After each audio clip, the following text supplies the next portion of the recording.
Good morning, student.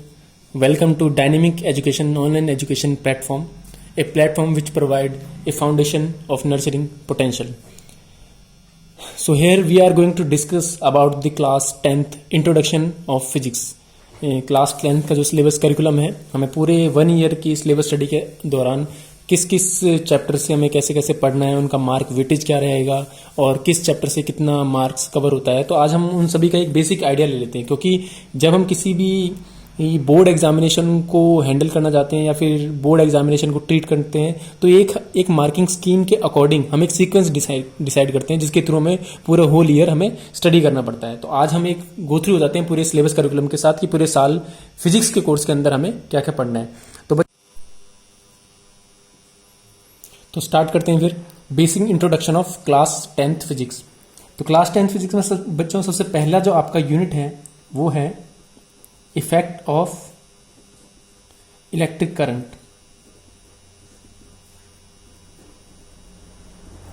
इसका total weightage जो examination के अंदर है वो है 13 मार्क्स। अब इस यूनिट के अंदर बच्चों आपके 2 चैप्टर कवर होते हैं। पहला चैप्टर है इलेक्ट्रिसिटी। इलेक्ट्रिसिटी एक बेसिक फिनोमेना है जो आप डेली लाइफ में अपने घर में यूज भी करते हैं। Electricity, on the basis of electricity we are able to use the electric fan, electric motor and the more other things. In this chapter we are also going to discuss about some physical quantities like what is current,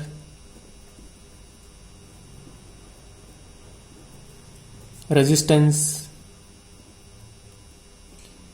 Ohm's law, and other than the parallel and series combination of resistance. So these are the things which we are going to discuss about the chapter electricity, or the weightage of this chapter is approximate 7 marks because the unit is covers 13 marks, so it will be vary between the 2 chapters. The first is electricity and second chapter is magnetic effect of current. Effect of current. In this chapters we are discussing about Oersted experiment,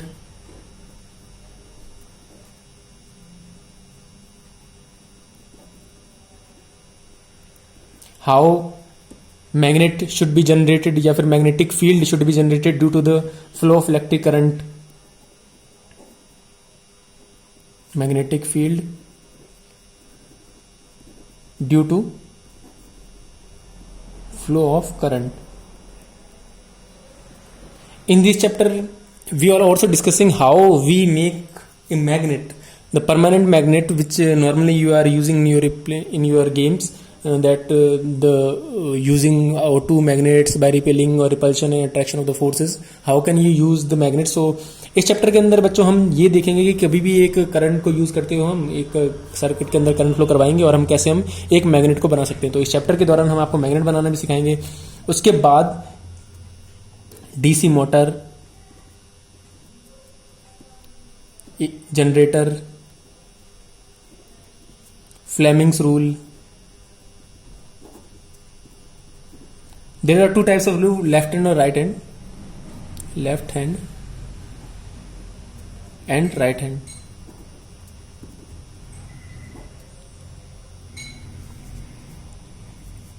Left hand and right hand rule. These are the rules which we are also going to discuss about in the chapter magnetic effect of current. How the current, when the current is flowing in a conducting wire, so where and what amount of magnetic field is generated around the wire. और इस chapter का जो weightage है बच्चों वो है 6 marks का। तो 7 और 6 दोनों चैप्टर कवर करके पूरी यूनिट का मार्क वेटेज आ जाता है आपका 13 मार्क्स का। उसके बाद बच्चों जो सेकंड यूनिट हम जो डिस्कस करने जाएंगे वो यूनिट है लाइट।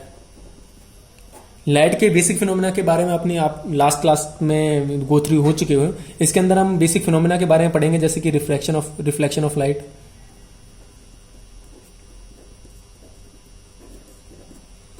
फिर रिफ्रैक्शन ऑफ लाइट,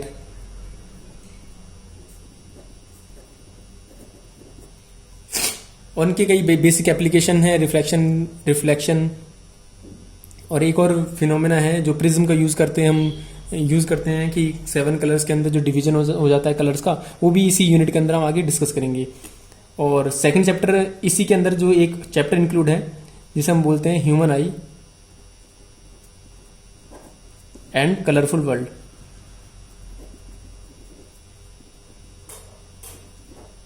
ये चैप्टर भी इसी के अंदर डिस्कस करेंगे और इस पूरी यूनिट का जो लाइट चैप्टर है, इस यूनिट का जो वेटेज है वो वेटेज है 12 मार्क्स का, और इस 12 मार्क्स में जो लाइट चैप्टर है आपका वो है 8 मार्क्स का, और जो ह्यूमन एंड कलरफुल वर्ल्ड वाला चैप्टर है वो आपका है 4 मार्क्स का। इस चैप्टर के अंदर हम प्रिज्म के बारे में पढ़ेंगे कि भाई प्रिज्म से कैसे लाइट का डिस्पर्जन होता है, डिस्पर्जन ऑफ लाइट है, कैसे सन से आने वाला लाइट का 7 कलर में डिवीजन हो जाता है, उसका स्ट्रक्चर होता है विबग्योर, जो आपने शायद प्रीवियस क्लासेस में डिस्कस किया होगा, कैसे एक रेनबो का फॉर्मेशन होता है जब रेनबो बनता है कि जो वाटर ड्रॉप्स हैं वो प्रिज्म की तरह बिहेव करने लग जाती हैं और सन की लाइट है वो 7 कलर में डिवाइड हो जाती है। तो प्रिज्म के बारे में पढ़ेंगे, ह्यूमन आई के बारे में पढ़ेंगे, और डिफेक्ट इन आई भी इसी के अंदर पढ़ना है। जैसे आपके घरों में भी आपके फैमिली मेंबर्स होंगे जिनकी एज हो गई होगी तो उनके स्पेक्स लगे होंगे, किसी का पास की साइड का लगता है, किसी का दूर की साइड का होता है, तो वो क्यों लगता है, क्या रीजन है उसका, हमारी आई में किस तरह के डिफेक्ट आ जाते हैं। तो डिफेक्ट इन आईज वो भी हम इसी चैप्टर में पढ़ेंगे। और जो लास्ट जो यूनिट है इसके अंदर वो है सोर्सेज ऑफ एनर्जी।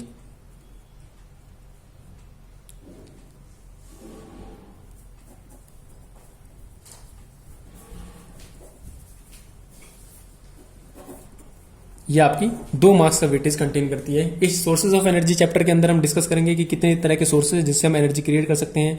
कन्वेंशनल है, नॉन कन्वेंशनल है,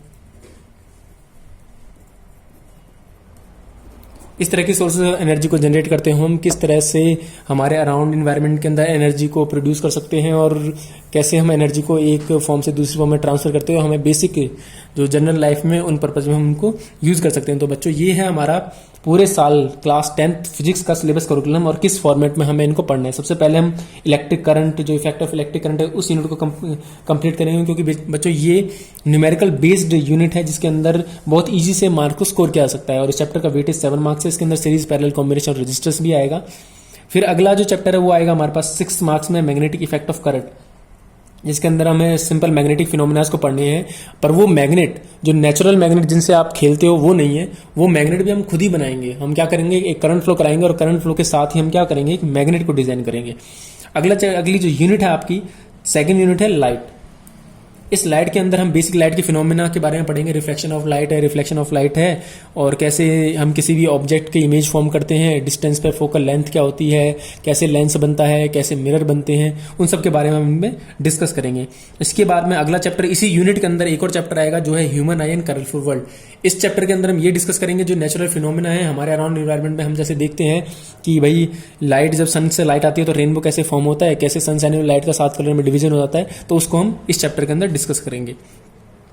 और डिफेक्ट इन आईज है कि आईज के अंदर शॉर्ट साइटेडनेस हो जाती है, फार साइटेडनेस हो जाती है, किसी का स्पेक्स होता है उससे पास का क्लियर दिखाई देता है, कईयों के स्पेक्स जिससे दूर का क्लियर दिखाई देता है। तो वो डिफेक्ट ऑफ आई क्यों अकर करते हैं, उसका रीजन क्या है, वो भी इसी चैप्टर के अंदर हम डिस्कस करेंगे। और जो लास्ट चैप्टर है, इसी लास्ट यूनिट कह लें या फिर लास्ट चैप्टर जो है आपके फिजिक्स कोर्स के अंदर, वो है सोर्स ऑफ एनर्जी, जिसके अंदर डिफरेंट टाइप्स ऑफ एनर्जी है। कन्वेंशनल है, नॉन कन्वेंशनल है, सोलर एनर्जी है, टाइडल एनर्जी है, डिफरेंट टाइप ऑफ एनर्जी है कि कैसे हम एनर्जी क्रिएट कर सकते हैं। और अगर बच्चों हम एनवायरमेंट में एनर्जी को क्रिएट कर सकते हैं तो उस एनर्जी को एक फॉर्म से दूसरी फॉर्म में ट्रांसफर करके हम उसे अपना डेली लाइफ या बेसिक लाइफ में इस्तेमाल भी कर सकते हैं। तो ये सब सिलेबस है जिन्हें हम पूरे साल जो फिजिक्स का कोर्स है उसके अंदर हम इसे डिस्कस करेंगे। तो ओवरऑल जो वेटेज है तुम्हारे फिजिक्स का वो कितना हो गया बेटा, 13 मार्क्स यहाँ पे आ जाएंगे, 12 मार्क्स यहाँ हो जाएंगे और 2 मार्क्स यहाँ पे। तो तुम्हारा टोटल वेटेज है,